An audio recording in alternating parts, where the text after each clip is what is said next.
दोस्तों good morning. हाजिर हूँ मैं मानदेय से संबंधित खबर लेकर के। सूत्रों के हवाले से यह खबर मिली है। मानदेय अपडेट 19 मार्च 2024।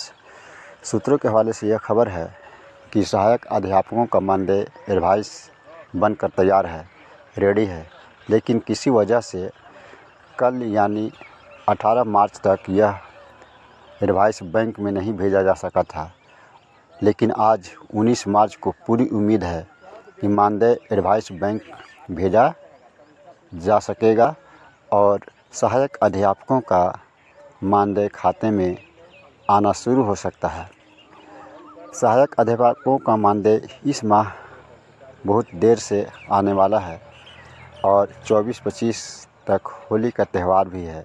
अगर सरकार से गुजारिश है कि वह चाहे तो मार्च महीने का भी एडवांस मानदेय सहायक अध्यापकों के खाते में जमा करा सकती है, क्योंकि पहले भी कई त्योहारों में ऐसा हो चुका है। अगर ऐसा होता है तो सहायक अध्यापकों के लिए होली का रंग और रंगीन हो जाएगा।